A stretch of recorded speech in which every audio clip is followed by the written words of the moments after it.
দায়বদ্ধ খেলা দরকার। 2 বছর হয়ে গেল অগ্রগতি জেলাটা ভালো। তখন আমরা আপনাদের সবাইকে নিয়ে মানুষকে নিয়ে 2024 সালে 1 আগস্ট থেকে 23 ডিসেম্বর আমরা এসডি অফিস রেপুটেশনের মাধ্যমে আমরা সেই কর্মসূচি লাগাতার কর্মসূচি করেছিলাম।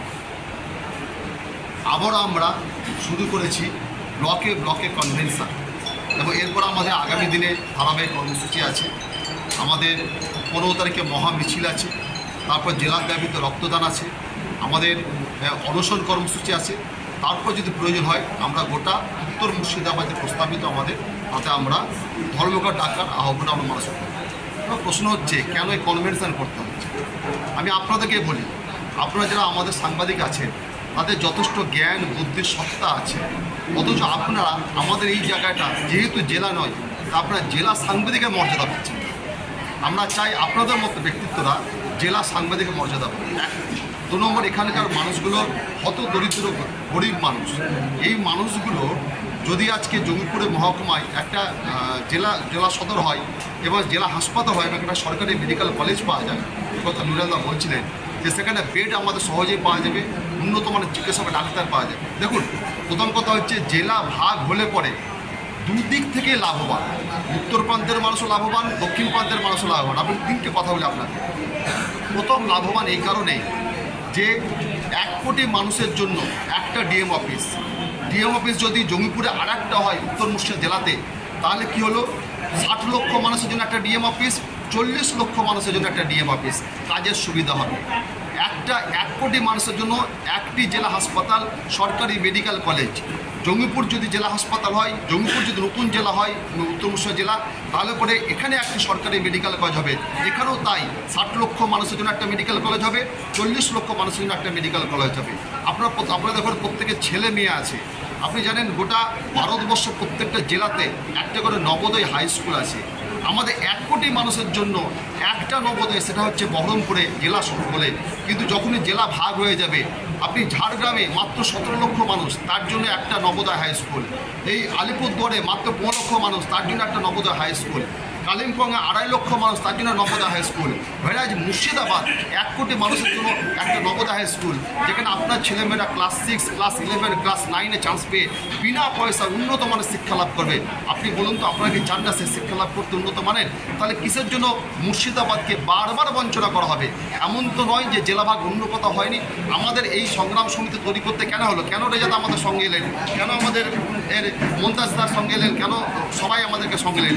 2017 সালে আমরা দেখলাম যখন যে তৃণমূলের আমলেই 2.5 লক্ষ লোক নিয়ে, 14 লক্ষ লোক নিয়ে, 17 লক্ষ মানুষ নিয়ে জেলা ভাগ হয়ে যায়।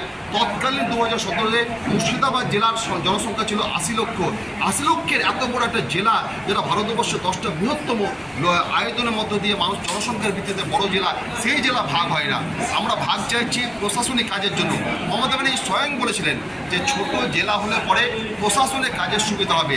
আমরা সেই জন্য মানুষকে সচেতন করার জন্য এখানকার যারা ঔরঙ্গাবাদের সুতির যারা বিশিষ্ট ব্যক্তি রয়েছে সমস্ত ব্লকে ব্লকে, তাদের মাধ্যমে আমরা আহ্বান করছি যে আসুন আপনারা সমাজের সর্বস্তরের মানুষ আওয়াজটা তুলুন, যে এই মুর্শিদাবাদের উত্তর প্রান্তের মানুষের সুবিধার জন্য, পাশাপাশি দক্ষিণ প্রান্তের মানুষেরও কাজের যাতে সুবিধা হয়, ডিএম অফিসে যাতে কাজ লাঘব হয়। একটা দক্ষ ডিএম অফিসের কর্মচারী থাকা সত্ত্বেও জনসংখ্যার প্রবল চাপের ফলে সেখানে কিন্তু কাজ নাও হতে পারে। একই রকম মেডিকেল কলেজও তাই। আমরা সেই জন্য মনে করছি যে সমাজের সর্বস্তরের মানুষের এগিয়ে আসা উচিত, এবং এই কনভেনশনের মূল উদ্দেশ্য হচ্ছে মানুষের কাছে সচেতনতা বাড়া এবং তাদেরকে বোঝানো যে কেন উত্তর মুর্শিদাবাদ জেলা দরকার।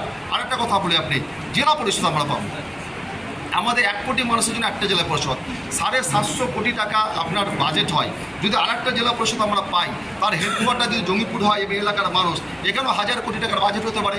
তার ফলে আমরা ভাঙন রোধে যে ভাঙন অধ্যুষিত এলাকার কিছু তো সুরাহা করতে পারি, ঘরের মাধ্যমে, ত্রিপল, যে কোনোভাবে করতে পারে, আমরা এগুলো করতে পারি। আরও বিষয় আপনাকে বলি, আমাদের গোটা মুর্শিদাবাদ জেলার 5টা সাব ডিভিশনের সবচেয়ে বড় সাব ডিভিশন হচ্ছে জঙ্গিপুর সাব ডিভিশন। এই জঙ্গিপুর আবার মজার ব্যাপার হচ্ছে সবচেয়ে বেশি রেভিনিউ আমাদের ডিএম অফিসের মাধ্যমে নবান্নে চলে যায় এই জঙ্গিপুর থেকে। আবার যখন ঘুরপথে আমাদের কাছে আসে তখন 5 ভাগে ভাগ হয়ে যায়। নতুন জেলা যদি পাই আমাদের যে রেভিনিউ ঘুরপথে যেটা হবে সেটা 100% আমরা পাবো, এবং সেই রেভিনিউর ফলে এই এলাকার যে মানুষের যে ডেভেলপমেন্ট বলতে যেটা হবে যায়, রাস্তাঘাট, ঘরবাড়ি, বিদ্যুৎ, নিকাশি নালা, হাসপাতাল, শিক্ষা, সমস্ত কিছু ডেভেলপমেন্ট হবে, উপকৃত হবে এলাকার মানুষ। আমি তাই বলছি আপনাদের কাছে, আপনাদের মাধ্যমে বলতে আছি, বহরমপুরে যে সমস্ত রাজনৈতিক নেতারা আছে তারা জঙ্গিপুরকে উপনিবেশ হিসেবে ব্যবহার করে থাকে। It may be CPM, it may be BJP, it may be Congress, প্রত্যেকটা দল।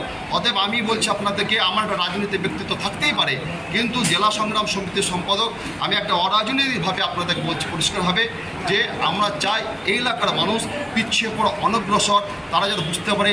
তাই শিক্ষিত মানুষদেরকে আমরা একত্রবদ্ধ করে তারা এলাকায় যেন বুঝাতে পারে যে হ্যাঁ উত্তর এটা দরকার। একটা গণ আন্দোলন রূপ নিয়ে এই দাবি আমাদের, সংগ্রাম আমাদের, সেই জন্যই কনভেনশন।